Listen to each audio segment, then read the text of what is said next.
नमस्कार विद्यार्थी मित्रांनो, स्वागत आहे तुम्हा सर्वांचं पीके पब्लिकेशन या चॅनलवरती। विद्यार्थी मित्रांनो, आपण जानेवारीपासून करंट अफेअर्स सुरू केलेले आहे। जानेवारी करंट अफेअर्सचा पहिला भाग आपण चॅनलवर टाकलेला आहे। जर तुम्ही बघितला नसेल तर बघून घ्या। आणि आज आपण करंट अफेअर्सचा भाग दुसरा बघणार आहोत। चला मग सुरुवात करूया। यामध्ये पहिला पॉईंट आहे अयोध्या येथे श्रीराम मंदिर। श्रीराम मंदिर अयोध्या हे उत्तर प्रदेश राज्यात आहे। या मंदिरात मूर्तीची प्राण प्रतिष्ठा ही 22 जानेवारी 2024ला नरेंद्र मोदी पंतप्रधानांच्या हस्ते करण्यात आली। या मंदिराचे जे शिल्पकार आहेत ते आहेत चंद्रकांत सोमपुरा। चंद्रकांत सोमपुरा हे या मंदिराचे शिल्पकार आहेत।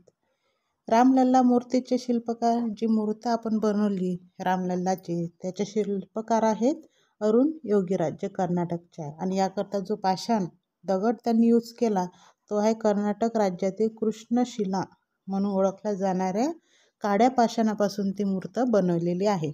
या मूर्तीची लांबी, उंची आणि अशी आडवी उभी उंची बघितली तर ती आहे 4.5 फूट उंच आणि 3 फूट रुंद अशी। ही जे राम जन्मभूमी आहे अयोध्या नगरी, ही शरयू नदीकाठी वसलेली आहे।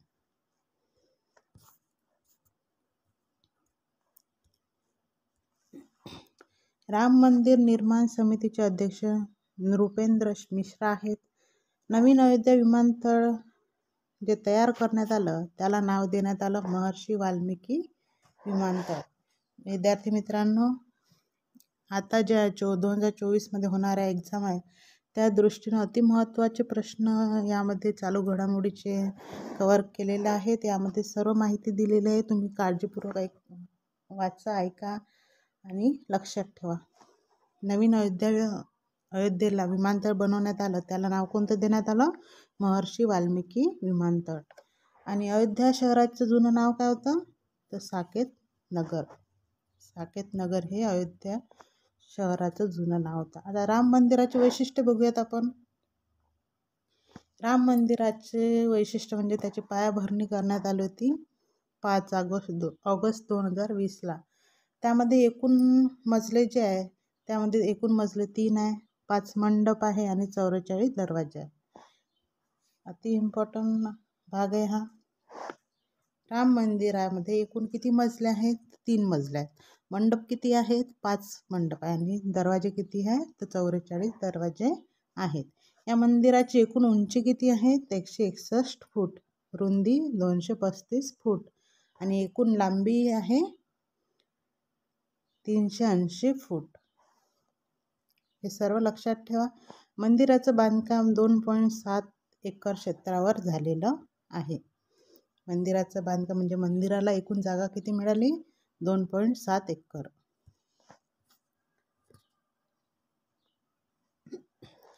यामध्ये बांधकाम कंपनी होती L&T।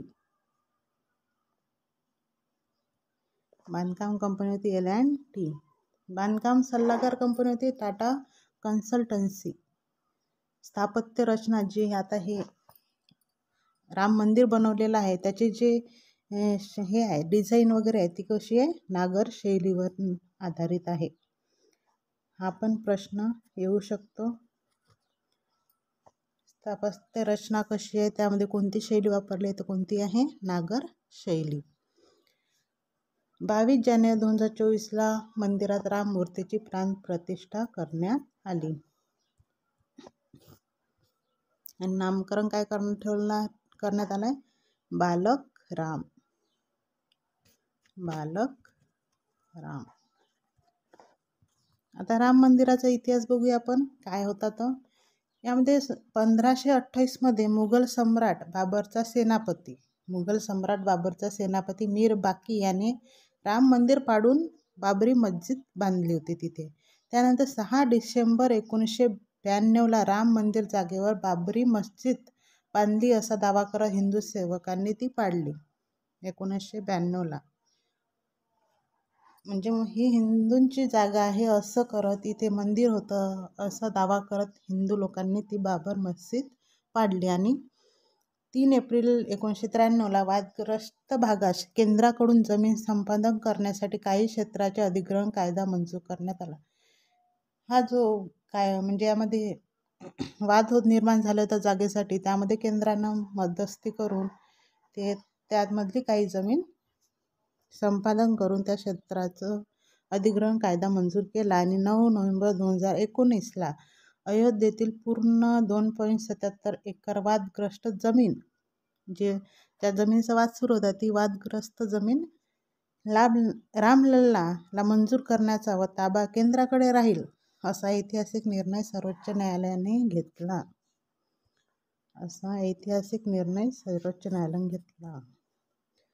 9 नोव्हेंबर 2019ला जी वादग्रस्त जमीन आहे 2.77 एकर, ही सर्व जमीन रामलल्लाला मंजूर करून त्याचा सर्व ताबा हा केंद्र सरकारकडे राहील असा निर्णय सर्वोच्च न्यायालयाने घेतला. आता दुसरी घटना बघूया. देशातील सर्वात लांब सागरी सेतू अटल सेतू. त्याचं नाव आहे अटल बिहारी वाजपेयी शिवडी नावाशेवा अटल सेतू. त्याचं लोकार्पण करण्यात आलं 12 जानेवारी 2024ला नरेंद्र मोदी यांच्या हस्ते. पायाभरणी 2016मध्येच करण्यात आली. 24 डिसेंबर 2016लाच त्याची पायाभरणी करण्यात आली. पण आता तो पूर्णपणे तयार होऊन लोकांच्या उपयोगासाठी, वाहतुकीसाठी तो 12 जानेवारीपासून सुरू करण्यात आला.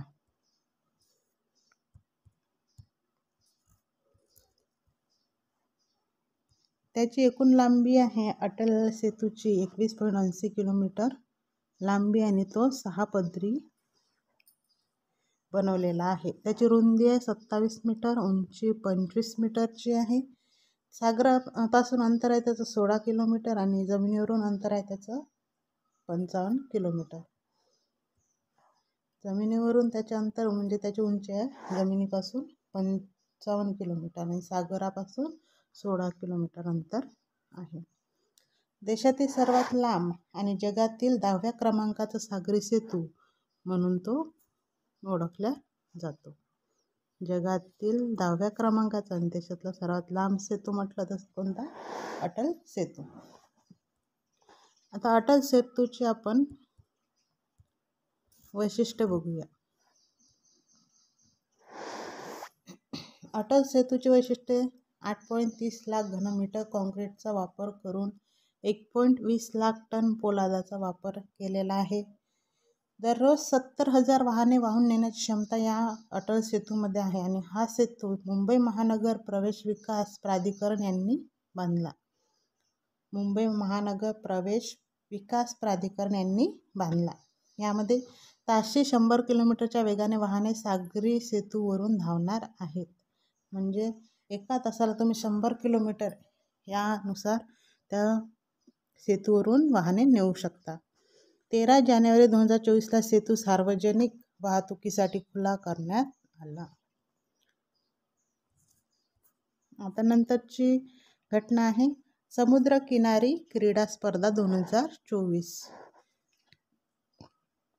समुद्रकिनारी क्रीडा स्पर्धा ही पहिल्यांदाच स्पर्धा आयोजित करण्यात आली. पहिल्या क्रमांकाची स्पर्धा ही आहे दीव, जे आपलं दीव दमण बेटा आहेत, निकोबार दीव दमण बेटा आहे तेथील दीव इथे घोगला बीच इथं हे पहिली समुद्रकिनारी स्पर्धा आयोजित करण्यात आली. ती आली 4 ते 11 जानेवारी 2024 या कालावधीमध्ये. यामध्ये एकूण सहभागी क्रीडापटू होते 1404 आणि सर्व क्रीडापटू हे 21 वर्षाखालील होते. हे सर्व लक्षात ठेवा. यामध्ये ठिकाण आहे घोगला बीच दीव येथील आणि यामध्ये सहभागी कालावधी याचा 4 ते 11 जानेवारी. सहभागी क्रीडापटू 1404 आणि महत्त्वाचं म्हणजे सर्व क्रीडापटू हे 21 वर्षाखालील होते. विद्यार्थी मित्रांनो, चॅनलला सबस्क्राईब, लाईक आणि शेअर करायला विसरू नका, ज्यामुळे तुम्हाला असेच व्हिडिओ बघायला मिळतील. चला, समोरचा आपला घटना आहे statue of social justice. Doctor Babasaheb Ambedkar यांच्या जगातील सर्वात उंच पुतळ्याचे आंध्र प्रदेशातील विजयवाडा येथे 19 जानेवारी 2024 रोजी अनावरण करण्यात आले. म्हणजे जगातला सर्वात उंच पुतळा आंध्र प्रदेश येथील विजयवाडा येथे बनवण्यात आला आणि 19 जानेवारीपासून त्याचं अनावरण करण्यात आलं, म्हणजे सर्वांसाठी ते खुलं करण्यात आलं 19 जानेवारी 2024ला. हे सर्वात महत्त्वाचं आहे. जगातील सर्वात उंच पुतळा कोणाचा? डॉक्टर बाबासाहेब आंबेडकरांचा. कुठे बनवला? आंध्र प्रदेशातील विजयवाडा येथे.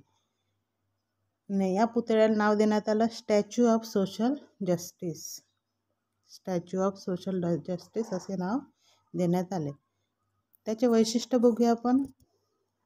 स्टॅच्यू ऑफ जस्टिस याचे वैशिष्ट्य आहे, याचा चौथरा बनवण्यात आलेला आहे. 206 फूट उंच याच्यावर चौथरा आहे. त्याच्यावर पुतळ्याच्या चौथरा 81 फूट उंच आणि त्यावर 125 फूट उंचीचा पुतळा आहे. म्हणजे जो 206 फूट उंचीचा चौथऱ्यासह बनवलेला आहे, त्याच्यामध्ये 81 फूट उंच हा चौथरा आहे आणि 125 फूट उंचीचा पुतळा आहे आणि 18.81 एकर जागेवर सोशल ऑफ जस्टिसचा पुतळा बनवला आहे. हा पुतळ्याचे शिल्पकार कोण आहे? राम सुतार. कोण आहे?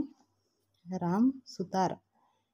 आंबेडकरांचा विजयवाडा येथील पुतळा जो बनवण्यात आला, जगातील सर्वात मोठा, त्याचे शिल्पकार आहे राम सुतार आणि याच्यासाठी खर्च आलेला आहे 404 कोटी 35 लाख रुपये एवढा त्याकरता खर्च आलेला आहे. त्यानंतर हा पुतळा संपूर्ण मेड इन इंडिया आहे. चायना नसून इंडिया आहे.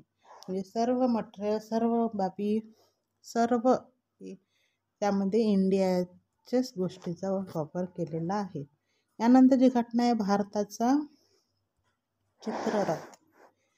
प्रजासत्ताक दिनाच्या कार्यक्रमात कर्तव्य पथावर यावर्षी महाराष्ट्राच्या वतीने भारतीय लोकशाहीचे प्रेरणास्थान छत्रपती शिवाजी महाराज या संकल्पनेवर चित्ररथ सादर करण्यात आला. शिवाजी महाराजांच्या राज्याभिषेक सोहळ्याला 350 वर्ष पूर्ण होत आहे. त्यानिमित्ताने सरकारतर्फे विशेष चित्ररथ सादर करण्यात आला. यावर्षी 2024चा जो चित्ररथ सादर करण्यात आला तो छत्रपती शिवाजी महाराजांच्या संकल्पनेवर आधारित होता. कारण यावर्षी 350 वर्ष महाराजांच्या राज्याभिषेकाला पूर्ण झाले होते.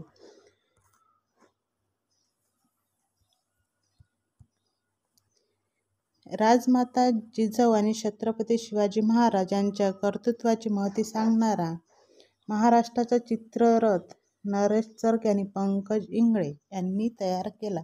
राजमाता जिजाऊ आणि छत्रपती शिवाजी महाराजांच्या कर्तृत्वाची महती सांगणारा महाराष्ट्राचा चित्ररथ हा कोणी तयार केला? नरेश चरक आणि पंकज इंगळे यांनी तयार केला. 2024च्या चित्ररथ संचलनात विकसित भारत व भारत लोकशाहीची जननी. विकसित भारत आणि भारत लोकशाहीची जननी या दोन संकल्पनेवर चित्ररथ सादर करण्यात यावे असे केंद्र सरकारने सुचविले होते. 16 राज्य आणि केंद्रशासित प्रदेशातील चित्ररथांमधून 25 चित्ररथ समृद्ध भारतीय संस्कृतीच्या एकतेचे आणि समर्थनतेचे प्रदर्शन करण्यात आले. म्हणजे 16 राज्य आणि केंद्रशासित प्रदेशातील चित्ररथांमधून 25 चित्ररथ असे होते ज्यामधून समृद्ध भारतीय संस्कृतीच्या एकतेचे आणि समर्थतेचे प्रदर्शन त्यातून करण्यात आले होते. आता आपण बघूया चित्ररथाचे वैशिष्ट्य काय होतं. राजमाता जिजाऊ, बाल शिवाजी आणि त्यांचे राजकारण, त्यात समानता आणि समभाव या विचारांचा देखावा करण्यात आला होता. शिवाजी महाराज, त्यांची आई जिजाबाई आणि त्यांचं जे राजकारण होतं सर्वांसाठी सारखं होतं. त्यामध्ये हिंदू, मुसलमान, बौद्ध, दलित सर्वच होते त्यांच्या ह्याच्यामध्ये. त्यामध्ये समानता आणि समभाव, कोणासाठी कमी लेखणं नाही, जास्त नाही, हे सर्व देखावा त्यांनी यामध्ये सादर केला होता. तसे यामध्ये त्यांचं शिवाजी महाराजांचं आज्ञापत्र आणि राजचिन्हाचाही समावेश केला होता. त्यांचं अष्टप्रधान मंडळाचा दरबार तोही त्यामध्ये त्यांनी समाविष्ट केला होता. तसेच चित्ररथावर किल्ले, रायगडाची प्रतिकृती आणि राजमुद्रा देखील त्यामध्ये त्यांनी मांडलेली होती. नंतरचा भाग आहे प्रजासत्ताक सोहळा नारी शक्तीला समर्पित. यावर्षीचा जो प्रजासत्ताक सोहळा होता 75वा, तो नारी शक्तीला समर्पित करण्यात आला होता. या प्रजासत्ताक दिनाची थीम होती विकसित भारत आणि भारत लोकशाहीची जननी. या कर्तव्य प्रथावरील या सोहळ्याला प्रमुख पाहुणे म्हणून फ्रान्सचे राष्ट्राध्यक्ष एमॅन्युअल मॅक्रॉन हजर होते. प्रमुख पाहुणे प्रश्न विचारतात. तसेच प्रजासत्ताक दिनाची थीम काय होती तेही विचारू शकते. आणि यावर्षीचा प्रजासत्ताक दिन कशाला समर्पित होता, तर कशाला समर्पित होता, नारी शक्तीला समर्पित होता. यावर कसाही प्रश्न विचारू शकतात. सर्व इम्पॉर्टंट भाग घेतलेला आहे, यामध्ये कव्हर केलेला आहे. तसेच संरक्षण दलाच्या सर्व विभागाच्या महिला जवानांनी चित्तथरारक कवायतीसह भारतीय संस्कृतीचे कला प्रदर्शन केले. हवाई दलाच्या मुख्य अशा 4ही तुकड्यांची जबाबदारी महिलांकडे होती. हवाई दलाच्या मुख्य उपमुख्य अशा 4ही दलांची जबाबदारी महिलांकडे होती. स्क्वॉड्रन लीडर रश्मी ठाकूर यांच्याकडे हवाई दलाच्या तुकडीचे नेतृत्व होते, तर सुनीता यादव, प्रतीती अहलुवालिया आणि कीर्ती रोहिल या उपप्रमुख होत्या. सुनीता यादव, प्रतीती अहलुवालिया आणि कीर्ती रोहिल या उपप्रमुख होत्या. आणि मेन जी होती ते रश्मी ठाकूर यांच्याकडे दलाचं नेतृत्व दिलेलं होतं. तसेच तिन्ही दलातील अग्निवीर सहभागी झाले होते. अग्निवीर तुकडीचे नेतृत्व सृष्टी वर्मा यांनी केले. बघा मित्रांनो, लक्षात ठेवा अग्निवीर तुकडीचे नेतृत्व सृष्टी वर्मांनी केले आणि स्क्वॉड्रन लीडर म्हणून रश्मी ठाकूर यांनी हवाई दलाच्या तुकडीचे नेतृत्व केले. 2 प्रश्न आहे यामध्ये, कन्फ्युजन करण्यासारखे, व्यवस्थित वाचा, लक्षात ठेवा. त्यानंतरचा पॉईंट आहे स्वच्छ सर्वेक्षण पुरस्कार 2023. स्वच्छ सर्वेक्षण पुरस्कार 2023 मध्ये महाराष्ट्राचं स्थान बघायचं झालं तर यामध्ये महाराष्ट्राला राष्ट्रीय स्तरावरील 6 पुरस्कार मिळाले. महाराष्ट्रासह नवी मुंबई, पुणे, पिंपरी चिंचवड, सासवड, लोणावळा या शहरांना राष्ट्रीय पुरस्काराने सन्मानित करण्यात आले. देशातील सर्वाधिक 21 वॉटर प्लस शहरे महाराष्ट्रात आहेत. तर महाराष्ट्रातील पुरस्कार प्राप्त शहरे बघूया आपण. नवी मुंबईला स्वच्छ शहर 7 स्टारचा दर्जा मिळाला. 7 स्टारचा दर्जा हा मुंबईला मिळाला. सासवड नगर परिषदेला 1 लाखापेक्षा कमी लोकसंख्येसाठी मिळाला. लोणावळ्याला 1 लाखापेक्षा कमी लोकसंख्या याकरता हा पुरस्कार प्राप्त झाला. कराड नगर परिषदेला 1 लाखापेक्षा कमी लोकसंख्या म्हणून विभागीय पुरस्काराने सन्मानित करण्यात आला. गडहिंग्लज नगर परिषदेला 50,000पेक्षा कमी लोकसंख्या म्हणून विभागीय पुरस्काराने सन्मानित करण्यात आले. तसे पाचगणी नगर परिषदेला 15,000पेक्षा कमी लोकसंख्या विभागीय पुरस्काराने सन्मानित करण्यात आले. आणि पुणे महानगरपालिकेला स्वच्छ शहर म्हणून 10व्या क्रमांकाचा पुरस्कार प्राप्त झाला. पिंपरी चिंचवड 5 स्टारचा दर्जा मिळाला.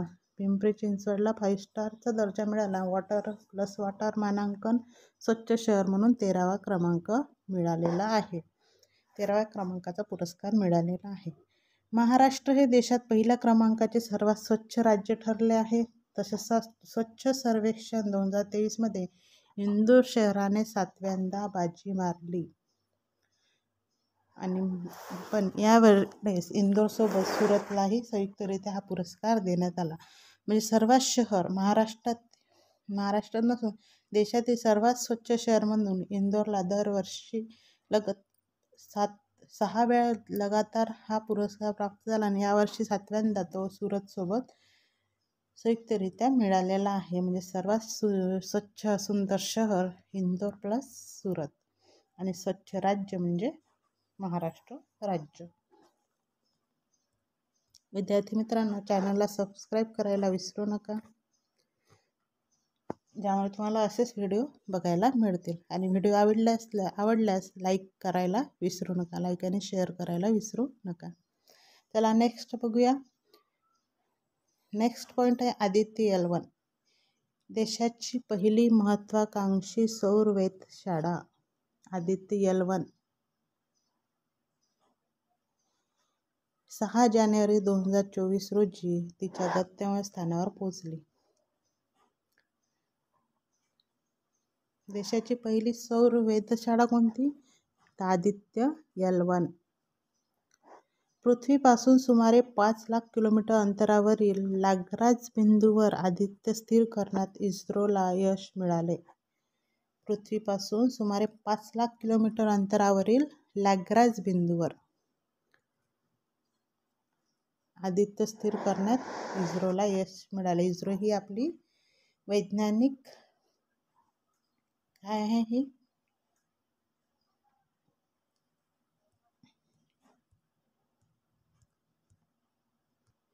वैज्ञानिक संस्था आहे आपली.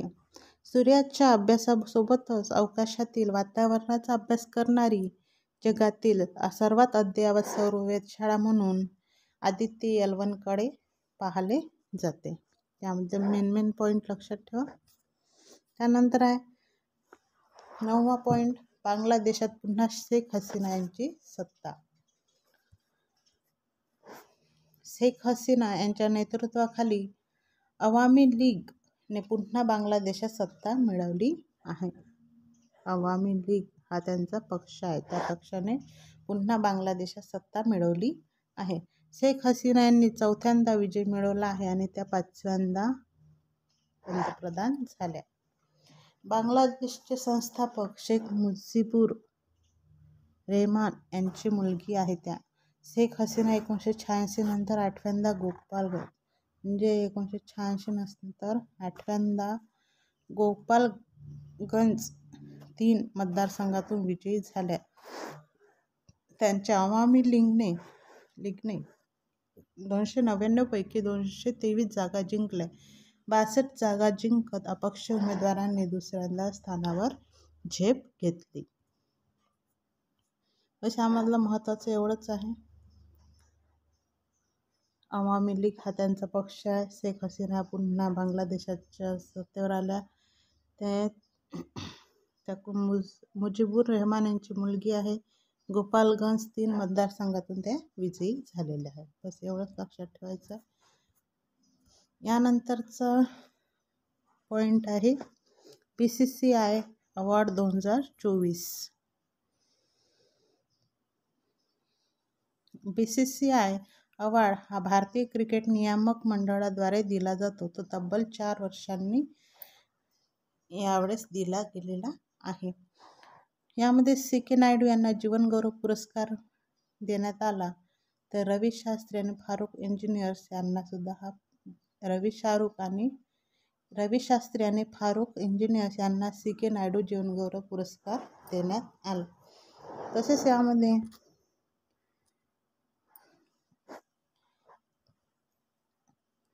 पुरुष आणि महिलांना पॉली उमरीगर सर्वोत्तम क्रिकेटपटू म्हणून 2020, 21, 22, 23 4 वर्षात कोणाकोणाला देण्यात आला त्याची माहिती दिलेली आहे. बघा, 2020 मध्ये मोहम्मद शमी यांना आणि दीप्ती शर्मा यांना पॉली उमरीगर सर्वोत्तम क्रिकेटपटूचा पुरस्कार देण्यात आला. 21 मध्ये अश्विन आणि स्मृती मानधना यांना देण्यात आला. त्यानंतर जयप्रीत बुमराह आणि स्मृती मानधना हिला डबल पुन्हा 2022ला हा पुरस्कार प्राप्त झाला. आणि त्यानंतर 2023ला शुभमन गिर आणि दीप्ती शर्मा यांना हा पुरस्कार देण्यात आला.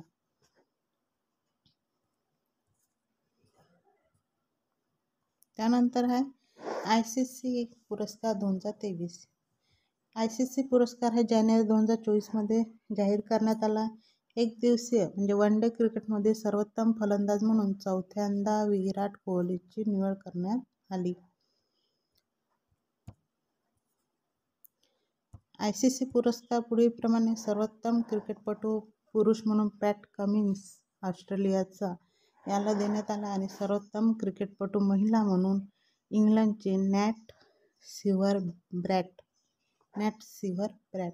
हिला सर्वोत्तम क्रिकेटपटू महिला म्हणून ICC पुरस्कार देण्यात आला. मित्रांनो, हे होते आपले जानेवारी महिन्याचे करंट अफेअरचा भाग दुसरा. जर पहिला भाग बघितला नसेल तर चॅनलला भेट देऊन पहिला भाग बघून घ्या. तर लवकरच मी तुमच्यासाठी फरवरीचे करंट अफेअर चालू घडामोडी घेऊन येते. तोपर्यंत चॅनलला भेट द्या, सबस्क्राईब करा आणि लाईक शेअर करायला विसरू नका.